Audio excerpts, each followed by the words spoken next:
Donkey Kong Country returns. The ultimate return of DK and Diddy Kong from an 11-year-long absence of no Donkey Kong Country games. Now, Returns is also not that well liked from what I could gather. But me personally, I loved this game when I first played it for both the video and just for a good time. Though, to be fair, my first playthrough of this game was for the video.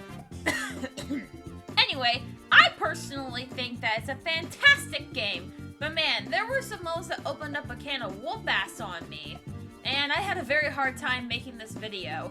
So without further ado, let's revisit the rules for those who forgot. No Donkey Kong Country 1, 2, 3, or Tropical Freeze. No -K, -B, -R levels, and no Golden Temple, as I am counting those as secret levels. Also, I do want to point out that this is strictly on my opinion and how I felt during the gameplay. So, if you don't agree, well then, make your own rank and get your own creativity out there. Anyway, here we go!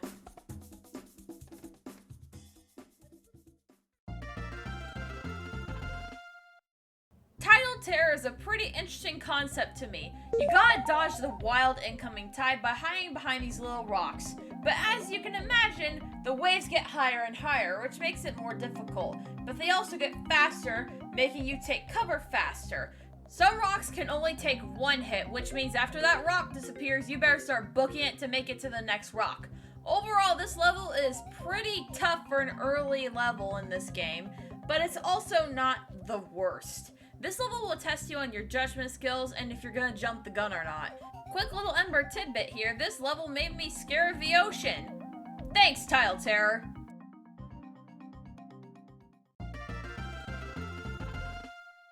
Something I was incredibly excited to see in this game was the return of the factory levels. They genuinely reminded me of Prem Croc Industries back in the original Donkey Kong Country. Then there's 7-6 Switcheroo. This level is a literal mind game and it's insane. This stage is filled with switches that are motion censored and change out the red platforms for blue platforms and blue platforms for red platforms. The challenge gets cranked up a notch during the platforming section because only one wrong move and you're done for. You gotta do it all over. The only reason I really had trouble with this level is because I was so fucking hasty and I didn't want to use my brain.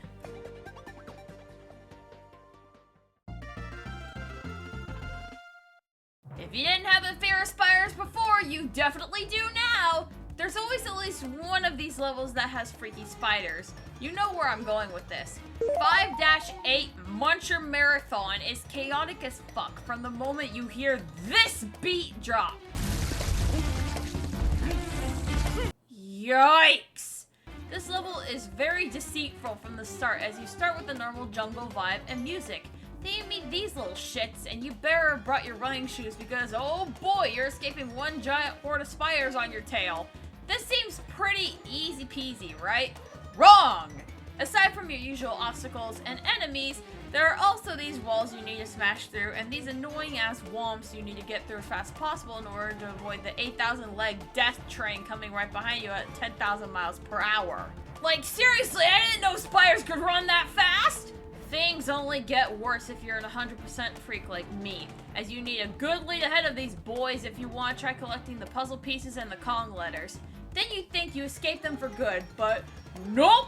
Here they come at you in this one last barrel section that was always a pain in the ass for me to accomplish because I'm trying not to focus on the 8-legged death creature slowly crawling up my fucking screen. Add this to the list of phobias Embur got through gaming.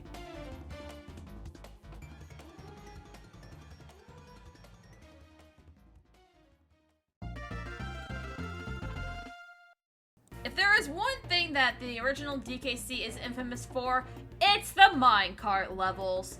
Thank God that game only has a handful, maybe 3 or 4, leaving my frustration to be taken out on Blackout Basement and Snow Barrel Blast. However, as if this game was trying to tell us that we took the original game's minecart levels for granted, they made some of these minecart levels ridiculously hard. And World 4 isn't offering any mercy. 4-2, Grip and Trip, is easily one of the most brutal minecart levels in DKC history. And the minecart levels are already hard on their own, but this one just mops the floor with you, as you have to be constantly on your toes watching for the next time to hop from minecart to minecart. You better have quick reaction time, because these openings come up insanely fast. What makes this level even worse is the damn train crash sections, which I admit is a really cool concept, but it's really hard to pull off. Overall, just stick to your guns and you will make it after a few attempts.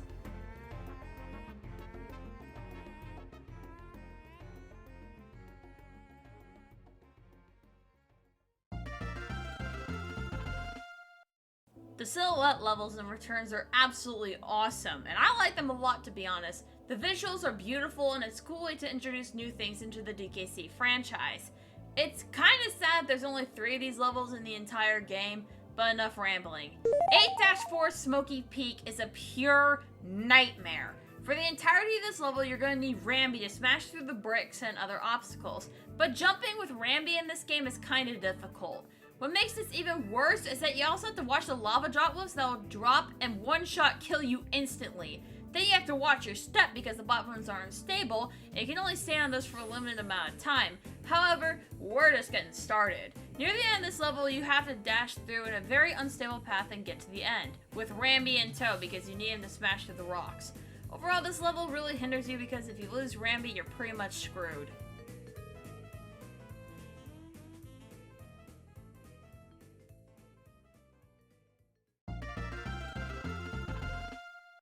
How could I forget the rocket levels? The main fact that you can only control them by tapping a button is really crazy and makes it mad difficult to control these things. You have to give reaction time to dodge all of these obstacles, and 8-2 Hot Rocket is the level that puts all this chaos to the test. This level is mad difficult because you have to dodge rocks coming from the ceiling and the floor below, and this leaves very little, if any, room for error. On top of all of that, you have to dodge fireballs and these fire snakes, which will spin in a circle, and you really have to keep your eyes open for an opening. Overall, it's just a trend by now that rocket levels are mad annoying, and Donkey Kong Country Tropical Freeze carried this over really well, but Returns, Hot Rocket, definitely one of those levels that I won't be forgetting anytime soon.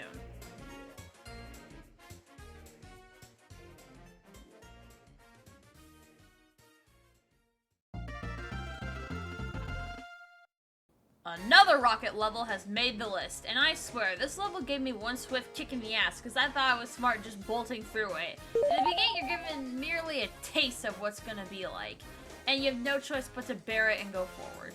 With the gears and our machinery trying to crush the Kongs, your timing is going to have to be astronomically precise to get through the level. It's overall a very crazy level, and especially near the end where you have to get past these giant gears which look madly intimidating compared to DK and Diddy on this tiny ass little rocket. Keep this in mind.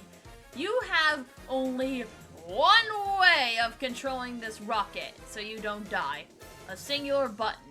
Yeah, that's kinda... that's not fun now, is it?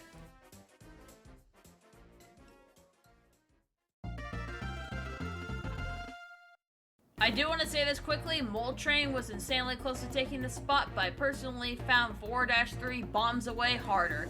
This level just slaps you in the face with difficulty because you got this one son of a nugget right here throwing bombs at the tracks in an attempt to derail DK.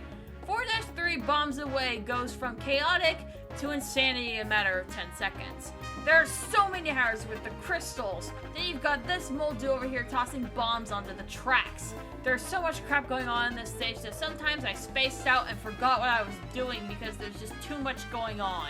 Especially when the wheel loop track section comes into play and you have to perform a circus act to get past it. Then there are these falling crystals that give you maybe a 2 to 3 second window to react. Overall, fast reaction time is definitely required for 4-3 Bombs Away.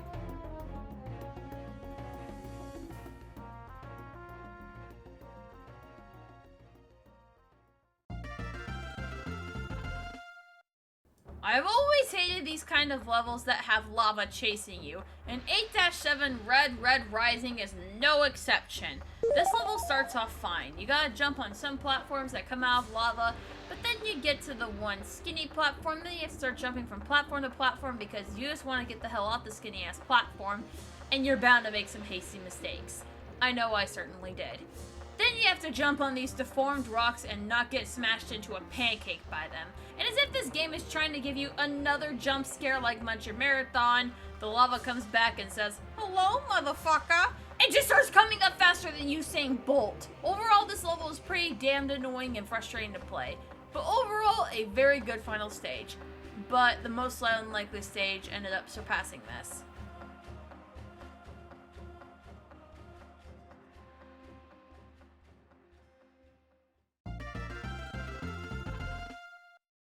Oh, holy crap! This level was the one my good friend ended up warning me about, and she said this: "Ember, you will lose your sanity on 4-5, just giving you a friendly heads up." And I said, okay. Then I hit this level and saw what she meant. This level cost me so many freaking lives, it's not even funny anymore. 4-5 Crowded Cavern takes the cake for giving me my first game over in the game. Now some of you might be all like, "Bombs Away was harder, No Heart Rocket is harder, cringe, skill issue." And I say what I say every single video start. This is my opinion, and go make your own ranking if you don't agree with it. Anyway, most of this level isn't terribly bad, but it's still difficult. Then there's this amazing guy. Most enemies are predictable, but oh, no. Not this guy, that would be too easy. His attacks are so random that you better just get lucky or you're screwed. Then there's the sonic beams he can fire that is just unpredictable, like, yeah! Trust me, this level was hell and I actually got my first game over here. Not even joking. And I know, it's probably cringe, and I've seen a lot of people make it through on the first try, which I don't know how, but they did it. And I have only one word for this stage. Damn you.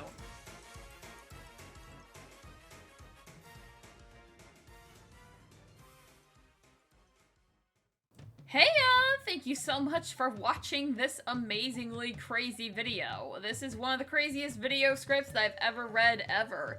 Anywho, I hope you guys enjoyed the video, even as loud as I was, and yeah, thank you so much for 270 subscribers. You guys are crazy. I don't know how we got here this quickly. Like, I don't know. I was expecting, like, maybe 100 by the end of the year. No, you guys shot that all to pieces.